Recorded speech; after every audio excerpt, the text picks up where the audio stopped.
Hello दोस्तों, आप लोग कैसे हैं? उम्मीद है आप लोग सब ठीक होंगे और आप लोग की पढ़ाई बढ़िया से चल रही है। देखते हैं आज हम लोग जो चैप्टर स्टार्ट करने वाले हैं उसका नाम है ग्रीक इंग्लिश में इसको सर्कल बोलते हैं, है ना।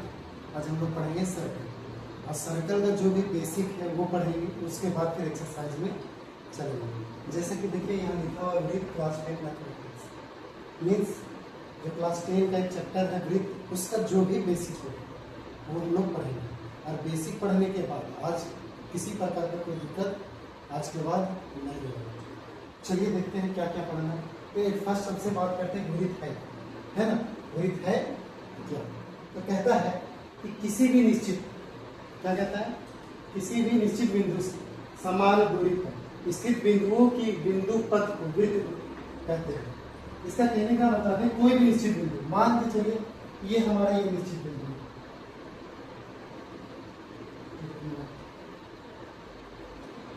है ना, ये हमारा निश्चित बिंदु है।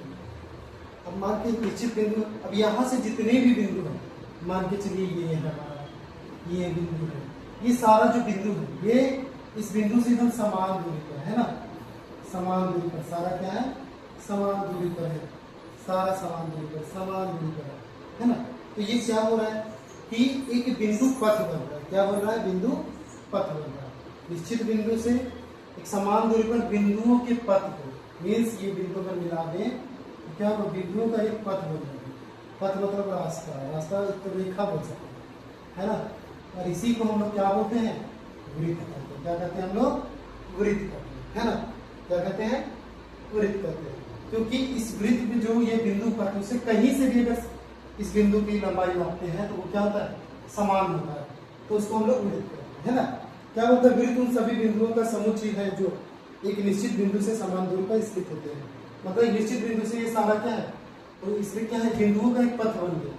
ठीक है, अगर हम एक एग्जाम्पल लें तो वृत्त का एग्जाम्पल और क्या हो सकता है, मान के चले वृत्त का एग्जाम्पल इस प्रकार से क्या क्या आकृतियां आपको देखने को मिल सकती है। साइकिल का पहिया, साइकिल का पहिया मीन्स गाड़ी का पहिया देखते पूरा गोल रहता है, तो वो भी क्या है, एक तरह से वृत्त का ही एग्जाम्पल है। दूसरा एग्जाम्पल आप ले सकते हैं कि आपका क्या है, ये जो मम्मी लोग चूड़ियां पहनती है ना, तो चूड़ी भी क्या होता है, पूरा गोल होता है ना, तो वो भी एक सर्कल का एग्जाम्पल हो सकता है। ठीक है, जो लड़का लोग कड़ा पहनता है वो भी सर्कल का एग्जाम्पल हो सकता है। मतलब वो सभी वस्तुएं हो सकता है जो गोल हो, है ना, और उसके सेंटर से, बीच से उसकी सारी दूरियां समान, उसको क्या बोलेंगे हम, सर्कल। अब क्या है, अब इसको क्या बोलते हैं, अब क्या है, उस निश्चित बिंदु, मान के चलिए जो बिंदु है कि निश्चित बिंदु से बिंदुओं का पथ तो बन गया, और इस बिंदु जो सेंटर में रहता है इसको हम लोग बोलते हैं केंद्र। क्या बोलते हैं हम लोग? केंद्र। इंग्लिश में इसको सेंटर भी बोलते हैं, है ना। इस बिंदु को हम लोग केंद्र कहते हैं। तो निश्चित बिंदु को केंद्र कहते हैं और समान दूरी जो होती है। और मान के चलिए यहाँ से अगर बात करें हम लोग, केंद्र हो गया। अब आगे देखते हैं क्या है ना, आगे केंद्र, केंद्र के बारे में बोलते हैं। तो मान के चलिए ये हमारा क्या है, वृत्त है ना, वृत्त का मध्य बिंदु है, इसको हम लोग बोलते हैं केंद्र। क्या बोलते हैं हम लोग? केंद्र, है ना। मध्य बिंदु को केंद्र करते हैं। क्या बोल रहा है, वृत्त के बीच का एक निश्चित बिंदु जिसकी समानता O से दर्शाया जाता है। क्या चीज दर्शाया जाता है? O से, ओरिजिन O से स्टार्ट डांस करते हैं, है ना, O से, तो उसको हम लोग क्या बोलते हैं, हम लोग सेंटर बोलते हैं, है ना, यानी कि केंद्र, वृत्त का केंद्र। नेक्स्ट आपका आ जाता है त्रिज्या। त्रिज्या को रेडियस बोलते हैं हम लोग, है ना। अब रेडियस है क्या, इस बिंदु से जो वृत्त की रेखाएं खींची गई है ना, इसी को हम लोग क्या बोलते हैं, ये जो रेखाएं खींची गई इसी को हम लोग बोलते हैं त्रिज्या। क्या बोलते हैं हम लोग?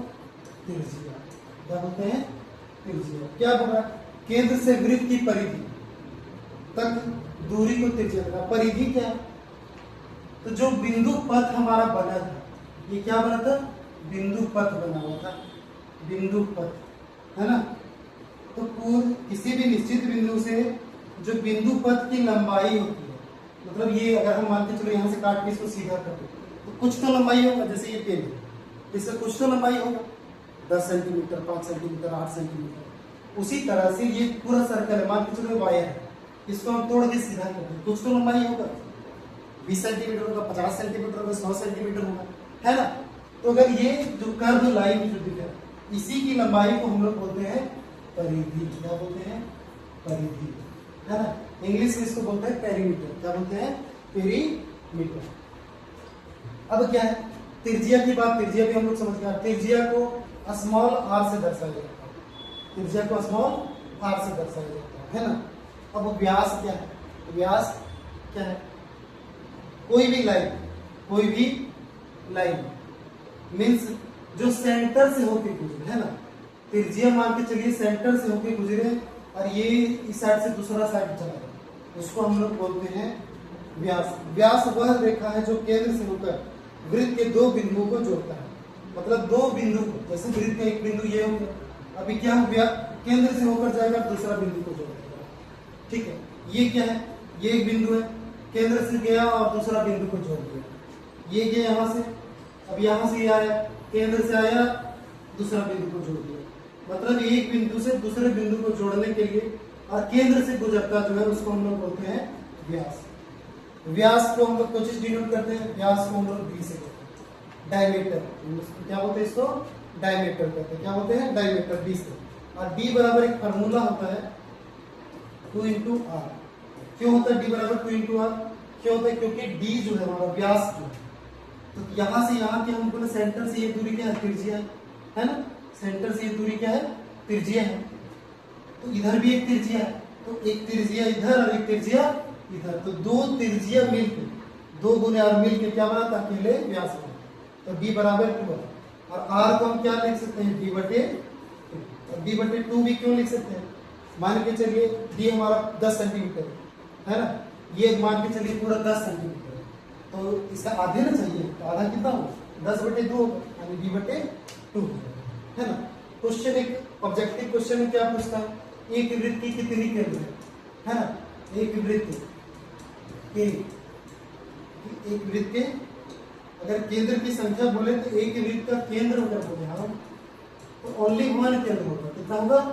एक केंद्र होगा। लेकिन अगर त्रिज्या की बात करें, है ना, त्रिज्या की बात करें, त्रिज्या कितना हो सकता है? जितना आप खींच सकते, जितना आप खींच सकते, है ना, जितना आप खींच सकते। तो इसको हम लोग बोलेंगे अनंत। क्या बोलेंगे? अनंत या अनेक। अनंत या अनेक। कहीं कहीं इन्फिनाइट ऐसे किया होता है, अपरिमित रूप से अनेक, मतलब हम काउंट नहीं कर सकते इतना त्रिज्या इसमें हो सकता है। व्यास की भी बात करेंगे तो हम व्यास भी बहुत सारा बना सकते हैं, 1 2 3, अनेक व्यास खींचा जा सकता है ना, अनेक व्यास खींचा जा सकता है। तो व्यास की अगर संख्या बोले, व्यास की संख्या आपसे पूछे तो वो भी क्या होगा? अनेक हो जाएगा, या फिर अनंत, जिसका कोई अंत ना हो। तो एक वृत्त में अगर हम बात करें तो त्रिज्याएं कितनी हो सकती है? अनेक हो सकती है। व्यास कितना हो सकता है? अनेक हो सकता है। सेंटर कितना हो सकता है? सेंटर मात्र एक होगा। सेंटर कितना होगा? एक होगा। ठीक है। परिधि कितना होगा? परिधि एक है ना। वृत्त की परिधि, ये पथ की लंबाई है ना, वृत्ताकार सॉरी किसी निश्चित बिंदु से बिंदुओं का जो पथ है इसी की लंबाई को हम लोग क्या बोलेंगे? परिधि बोलेंगे, है ना। आगे देखते हैं हम लोग व्यास तक हो गए, देखते हैं क्या है। परिधि की यहाँ परिधि दिया हो गया, है ना। नेक्स्ट क्या कार्य होगा? परिधि, वृत्त की परिधि, वृत्त की बाहरी सीमा को परिधि कहते हैं। तो ये जो वृत्त दिया ब्लू लाइन आपको दिख रहा होगा, है ना, सर्कमफेरेंस बोलते हैं इंग्लिश में। परिधि को क्या बोलते हैं? सर्कमफेरेंस, है ना। अब क्या है हमारे पास? ये वाला लंबाई, ये लंबाई जो आपको दिख रहा है, ये इसी को हम लोग बोलते हैं परिधि। क्या बोलते हैं? परिधि। और इसकी लंबाई निकालेंगे फार्मूला, है ना। क्या होता है परिधि निकाले? 2πr, है ना, जहाँ पे पाई का मान क्या होता है? पाई बराबर होता है 22/7 या फिर 3.6 होगा पाई का मान, है ना। नेक्स्ट आपके आर क्या है? आर जो है वृत्त की त्रिज्या, वृत्त की त्रिज्या, वृत्त की त्रिज्या। आर क्या है? वृत्त की त्रिज्या, है ना। तो वृत्त की परिधि की दो बिंदुओं को जोड़ने वाले रेखा जीवा है। अब क्या है? एक वर्ड और भी आया है, वृत्त की जीवा, वृत्त की जीवा, है ना। जीवा किसको बोलते हैं? मीन्स एक चीज समझना है यहाँ पे, ये हमारा वृत्त है ना। अब क्या है? ऐसी रेखा है जो वृत्त को दो बिंदुओं को मिले, दो बिंदुओं को मिलने से, अब दो बिंदु मिलने से ये बना, ये क्या हो गया, जीवा। ये भी मान के चलिए ये सेंटर है, लेकिन ये भी दो सेंटर से गुजर गया, ये भी क्या है, जीवा ही है, ये भी क्या है, जीवा है।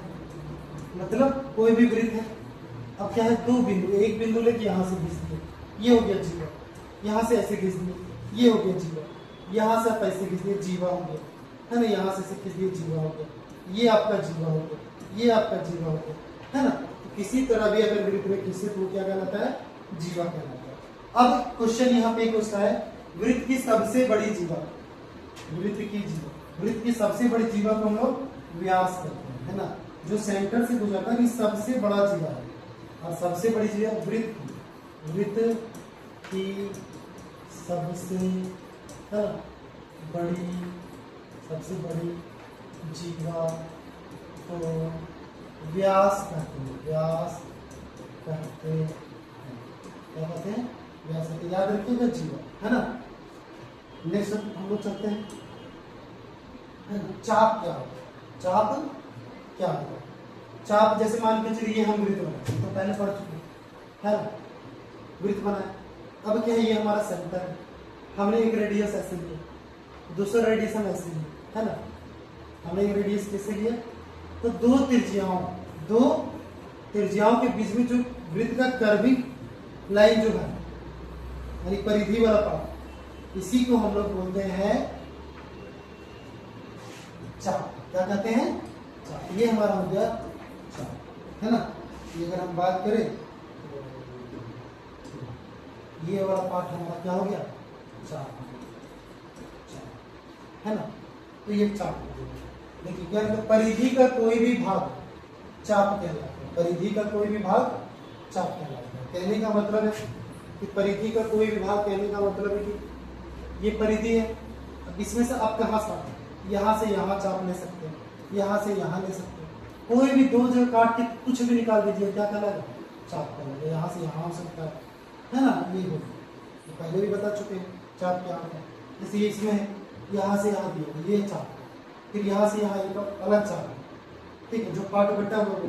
अगर यहाँ काट देंगे तो यहाँ भी एक चाप है, यहाँ भी एक चाप है, यहाँ भी एक चाप है, इसको हम लोग बोलते हैं चाप। परिधि का एक पार्ट है, परिधि का एक पार्ट को हम लोग चाप कहते हैं। ये हमारा चाप है, इंग्लिश में इसको आर्क बोलते हैं। क्या कहते हैं, आर्क। नेक्स्ट है स्पर्श रेखा। स्पर्श रेखा क्या है ना, मान के चले कोई भी वृत्त, कोई भी वृत्त, तो कोई भी वृत्त है, तो वृत्त में मान के चले कोई भी रेखा बगल से गुजरे और सिर्फ छू के निकल जाए, क्या निकल जाए, सिर्फ वृत्त को छू के निकल जाए, काटे नहीं, छू के निकल जाए, उसी को बोलते हैं स्पर्श। स्पर्श का मतलब ये होता है छूना, स्पर्श रेखा, स्पर्श रेखा, जैसा कि नीचे दिखाया गया है ना। अब देखिए यहाँ पे कितना स्पर्श रेखा, ये हमारा वृत्त है ना, इसमें क्या है, ये स्पर्श रेखा, इसमें ये स्पर्श रेखा, इसमें ये स्पर्श रेखा, है ना। अब क्या है, यहाँ पे लिखा स्पर्श रेखा, स्पर्श रेखा, स्पर्श रेखा किसी भी वृत्त को एक बिंदु पर प्रतिच्छेद करती है, एक बिंदु पर प्रतिच्छेद करती है। क्वेश्चन आता है ना, पूछे स्पर्श रेखा कितने बिंदु पर प्रतिच्छेद करती है, तो एक बिंदु पर। स्पर्श रेखा कितने बिंदु पर, वह रेखा जो वृत्त को केवल एक ही बिंदु पर स्पर्श करे, स्पर्श रेखा, स्पर्श रेखा कहलाता है ना, स्पर्श रेखा कहलाता है। और स्पर्श रेखा किसी भी वृत्त को एक ही बिंदु पर प्रतिच्छेद करता है। एक चीज और भी, स्पर्श रेखा में और क्या है, मीन्स मान के चलिए यहाँ, है ना, सेंटर हो गया, आप क्या किए, यहाँ स्पर्श रेखा है ना, ये क्या है, स्पर्श रेखा। अब यहाँ से अगर त्रिज्या खींचते हैं, क्या करते हैं, त्रिज्या खींचते हैं, तो ये हमेशा 90 डिग्री को होगा, कितना डिग्री, 90 डिग्री का। मीन्स वृत्त की त्रिज्या, वृत्त की त्रिज्या, वृत्त की त्रिज्या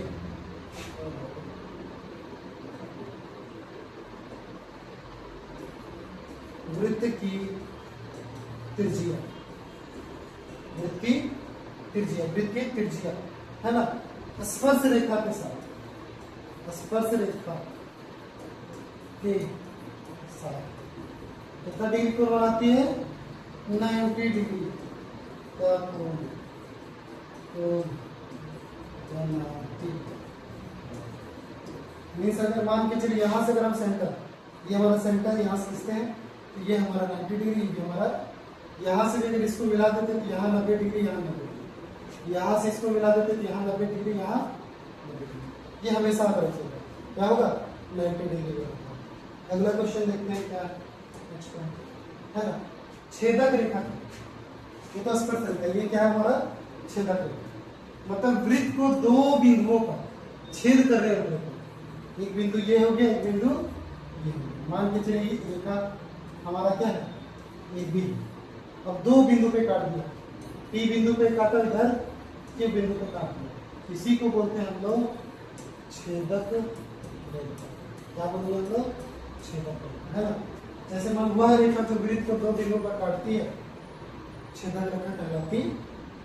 तो ये हमारा क्या हो गया? छेदक रेखा। देखिए यहाँ एक बिंदु यहाँ कट रहा है, एक बिंदु यहाँ कट रहा है, एक बिंदु यहाँ कट रहा है, एक बिंदु यहाँ कट रहा है, एक बिंदु यहाँ कट रहा है, एक बिंदु यहाँ कट रहा है। ये हो गया हमारा छेदक। नेक्स्ट आपका है त्रिज्याखंड। क्या आपका? त्रिज्याखंड। ध्यान से समझिए, त्रिज्याखंड क्या? वृत्त के दो अर्धव्यास, वृत्त के दो अर्धव्यास। अर्धव्यास क्या होता है? अर्धव्यास व्यास का आधा, व्यास का आधा, है ना। तो त्रिज्या होता है व्यास का आधा, हम लोग त्रिज्या कहते हैं। तो क्या बोले? दो अर्धव्यासों के बीच स्थित चाप से घिरे हुए भाग को त्रिज्याखंड कहते हैं। मीन्स क्या हो गया? ये हमारा हो गया केंद्र, ये हमारा हो गया केंद्र, है ना। ये बिंदु हमारा केंद्र। अब ये वाला लाइन जो है ये हो गया आपका त्रिज्या। क्या हो गया? त्रिज्या। ये भी आपका हो गया त्रिज्या। ये वाला जो लाइन है वाइट, ये हमारा, है ना।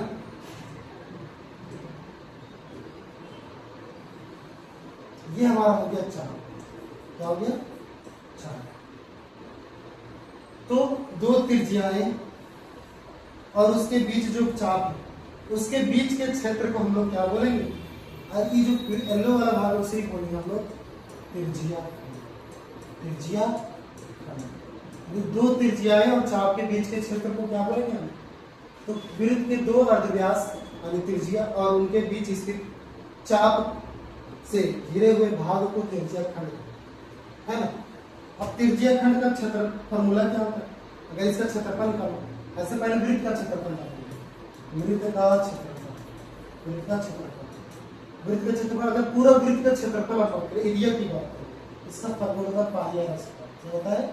पाई आर स्क्वायर। ठीक है, ये पूरा का निकल जाएगा, ये एक वाला भाग भी और ये भी। अगर हम बात करें वृत्तीय वृत्तखंड या त्रिज्याखंड का क्षेत्रफल, त्रिज्याखंड का क्षेत्रफल, है ना, त्रिज्याखंड का क्षेत्रफल। अब मेरे पास क्या है? ये त्रिज्याखंड तो हो गया, लेकिन ये छोटा वाला क्या है? छोटा वाला है, इसको हम बोलेंगे लघु। क्या बोलेंगे? लघु, यानी लघु त्रिज्याखंड। छोटा है तो लघु, है ना। त्रिज्याखंड है लेकिन लघु है। और ये गुलू वाला जो है, क्योंकि ये त्रिज्या है, ये भी त्रिज्या, तो ये चाप जो हमारा बन गया, ये वाला चाप, तो ये क्या हो गया हमारा? दीर्घ त्रिज्याखंड। क्या हो गया? दीर्घ त्रिज्याखंड। मीन्स ये लघु त्रिज्याखंड और ऊपर वाला हो गया दीर्घ त्रिज्याखंड, है ना। क्योंकि त्रिज्या के द्वारा ही बना हुआ है, तो त्रिज्याखंड, तो दो त्रिज्याखंड, है ना।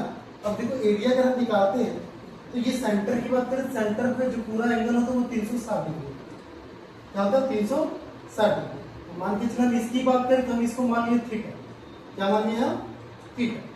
तो मान के चले आप त्रिज्याखंड की बात करें तो जो एंगल बनेगा वो ठीक है 360, है ना।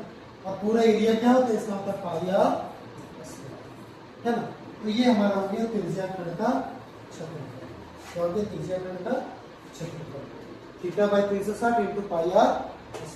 मतलब जिस भाग, अगर हम इस भाग की बात करें और इस एंगल को हम पी ले लें, इस एंगल को क्या ले लें? पी, तो P बटे 360 हो जाएगा, है ना। तो हो जाएगा लघु और दीर्घ, लघु और दीर्घ।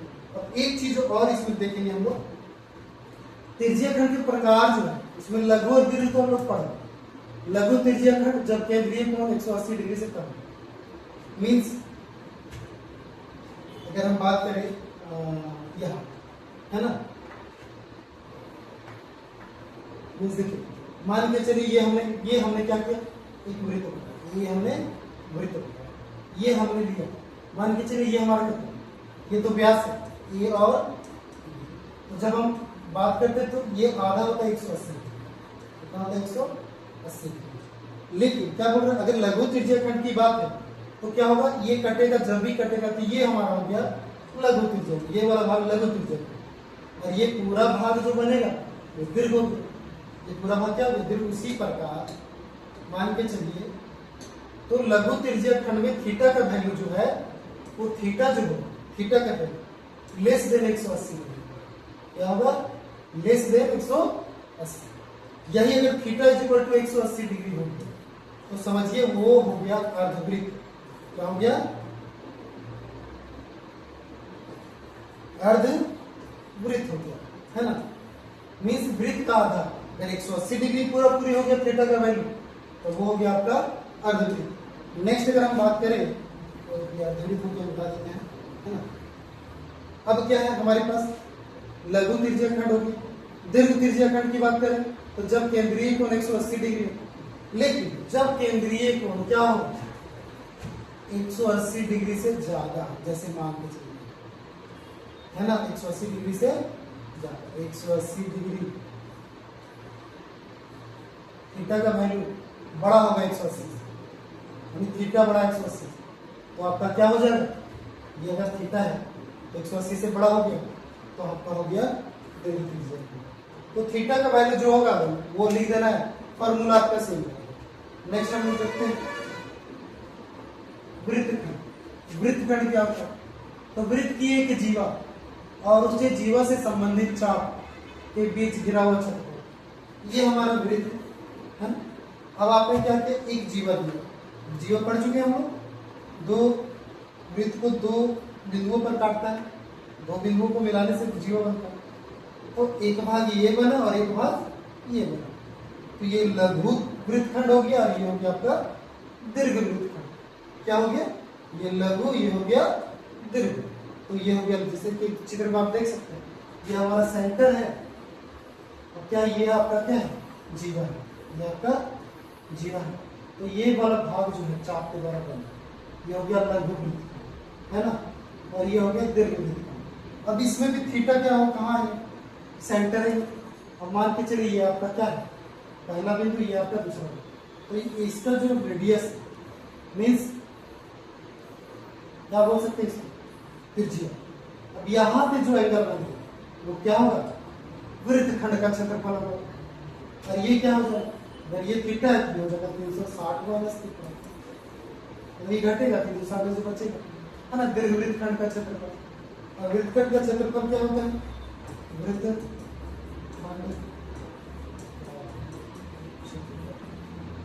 सबसे फर्स्ट में क्या होता है, मान पूरा वृत्त का क्षेत्रफल क्या होगा, पाई आर स्क्वायर,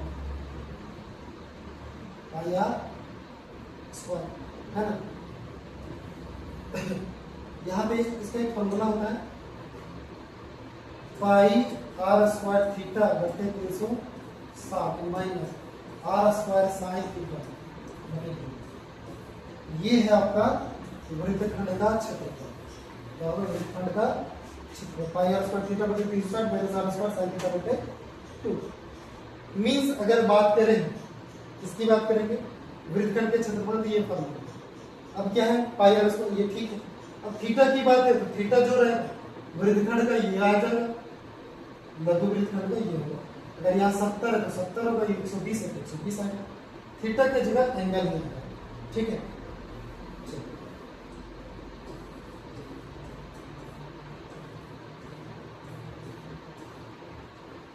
ठीक है, ये कुछ बेसिक थे और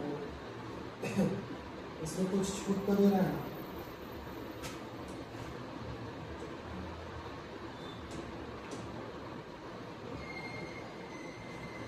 अगर मान के चलिए यहाँ पे एक चीज और भी पूछ सकता है, क्या पूछ सकता है इसमें, जैसे त्रिज्या खंड है, अब इसमें पूछ देगी चाप की लंबाई, ये चाप की लंबाई, तो क्या होता है चाप की लंबाई, है ना, चाप की लंबाई, चाप की लंबाई, चाप की लंबाई, है ना, चाप की लंबाई बराबर, तो मीन्स पूरा लंबाई 2 पाई आर होता है, 2 पाई आर, तो यहाँ पे क्या लिखेंगे थीटा बटे 360 इंटू 2 पाई आर, ये हो गया चाप की लंबाई, है ना। इस प्रकार से हम क्या करेंगे, इस प्रकार से क्या है वृत्त का त्रिज्या खंड जो है वो हमने कहा, त्रिज्या खंड क्या है, त्रिज्या खंड हो गया दो त्रिज्याओं और एक चाप के बीच का जो क्षेत्रफल होता है उसी को हम लोग बोलते हैं त्रिज्या खंड। तो दो भाग में जब भी वृत्त कटता है तो एक हो गया लघु, छोटा वाला भाग जो है वो लघु त्रिज्या खंड है, लघु त्रिज्या खंड में जो एंगल होता है वो 180 डिग्री से कम होता है, और दीर्घ त्रिज्या खंड में जो एंगल होता है वो 180 डिग्री से ज्यादा होता है।